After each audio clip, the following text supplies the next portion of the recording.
Friends, എല്ലാവർക്കും പുതിയൊരു വീഡിയോയിലേക്ക് സ്വാഗതം. ഇന്നത്തെ വീഡിയോ സിംഗപ്പൂർ ഡേസി അഥവാ സ്പാഗ്നെറ്റിക്കോള ട്രിലോബാറ്റ എന്ന് പറയുന്ന ചെടിയെക്കുറിച്ചാണ് കേട്ടോ. ഇത് അസ്റ്ററാസി എന്നൊരു ഫാമിലിയിൽ പെടുന്ന ഒരു ചെടിയാണ് കേട്ടോ. നമ്മുടെ നാട്ടിലൊക്കെ പലയിടത്തായിട്ട് കൈതപ്പൂവ്, കമ്മൽപ്പൂവ്, മഞ്ഞക്കാഞ്ഞാനി എന്നെല്ലാമാണ് ഈ ചെടി അറിയപ്പെടുന്നത് കേട്ടോ. നിങ്ങളുടെ നാട്ടിൽ ഇവിടെ പേരെന്താണെന്നൊന്ന് കമൻറ്റ് ചെയ്യണേ. ഈ ചെടിയിലെ മഞ്ഞപ്പൂക്കൾ ഓണക്കാലത്തൊക്കെ ഒരുപാട് പറിച്ചെടുത്ത് കൊണ്ടുവന്നിട്ടുണ്ടാകും നമ്മളൊക്കെ അല്ലേ. പൂക്കൾ കാണാനും നല്ല ഭംഗിയൊക്കെയാണല്ലോ. പക്ഷേ ഇവയെക്കുറിച്ച് കൂടുതൽ അറിയേണ്ടതുണ്ട് കേട്ടോ. ഇവയുടെ പ്രശ്നങ്ങൾ എന്തൊക്കെയാണെന്നാണ് ഇനി പറയാൻ പോകുന്നത് കേട്ടോ. അതിനു മുമ്പ് പുതിയതായിട്ട് വീഡിയോ കാണുന്ന കൂട്ടുകാർ ചാനലൊന്ന് സബ്സ്ക്രൈബ് ചെയ്ത് സപ്പോർട്ടും കൂടി ചെയ്യണേ. സബ്സ്ക്രൈബ് ബട്ടൻ്റെ തൊട്ടടുത്തുള്ള ബെല്ലൈക്കണിൽ ഓൾ എന്ന ഓപ്ഷനും കൂടി എനേബിൾ ചെയ്തിട്ടുണ്ടെങ്കിൽ ഞാൻ ഫ്യൂച്ചറിൽ എപ്പോൾ വീഡിയോ ഇട്ടിട്ടുണ്ടെങ്കിലും നിങ്ങൾക്ക് മിസ് ചെയ്യാതെ നോട്ടിഫിക്കേഷനും കൂടി കിട്ടും കേട്ടോ. അപ്പോൾ മടിയൊന്നും വിചാരിക്കാതെ വീഡിയോ കാണുന്നവർ ഇപ്പം തന്നെ സബ്സ്ക്രൈബ് ബട്ടൺ ഒന്ന് പ്രസ് ചെയ്ത് സപ്പോർട്ട് ചെയ്യണേ. ഇവയുടെ പ്രധാന പ്രശ്നം എന്ന് പറയുന്നത് ഇവയുടെ ഒരു തണ്ട് മതി നമ്മുടെ പറമ്പ് മുഴുവൻ പടർന്ന് പന്തലിച്ച് പറമ്പിലെ മുഴുവൻ ചെടികളും നാശമാക്കാൻ. നമുക്ക് വേറെ ഒരു ചെടിയോ അല്ലെങ്കിൽ ഒരു കൃഷിയോ ചെയ്യാൻ പറ്റാത്ത രീതിയിൽ അവ മുഴുവനായിട്ടും ഇവ നശിപ്പിച്ച് കളയും. വെറും കളയായിട്ട് കണക്കാക്കപ്പെടുന്ന ഒരു ചെടിയാണ് കേട്ടോ ഇത്. ഇവയുടെ പൂക്കൾക്ക് സൂര്യകാന്തി പൂവിനോടൊരു സാമ്യമുണ്ട്. വളരെ ചുരുക്കം ആളുകൾ ഹാങ്ങിങ് ബോർഡ്സിലും മറ്റും ഈ ചെടി നട്ടു വെക്കാറുണ്ട്. മുറ്റത്ത് ഇവ നട്ടിട്ടുണ്ടെങ്കിൽ പിന്നെ വളർന്ന് പന്തലിച്ച് എത്ര കളഞ്ഞാലും പോകാതെ അവിടെ തന്നെ നിൽക്കും ഇവ.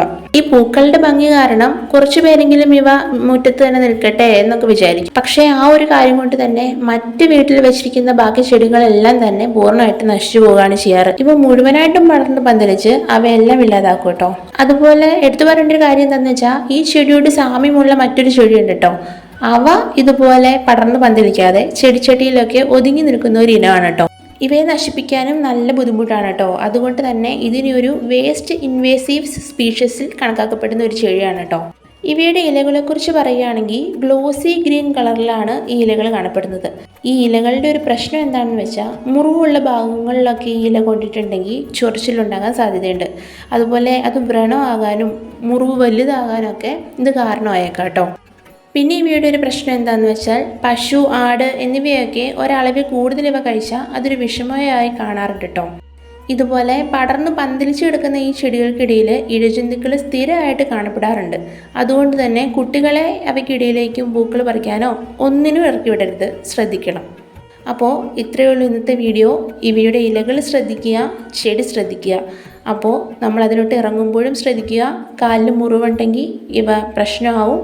അതുപോലെ ചെടികൾ നമ്മുടെ മുറ്റത്ത് നട്ടിട്ടുണ്ടെങ്കിൽ അവയും മറ്റ് ചെടികളെ ഇല്ലാതാക്കാൻ ശ്രമിക്കും, അതും ശ്രദ്ധിക്കുക കേട്ടോ. അപ്പോൾ ഇത്രയേ ഉള്ളൂ ഇന്നത്തെ ഈ വീഡിയോ. വളരെ ചെറിയൊരു വീഡിയോ ആണ്.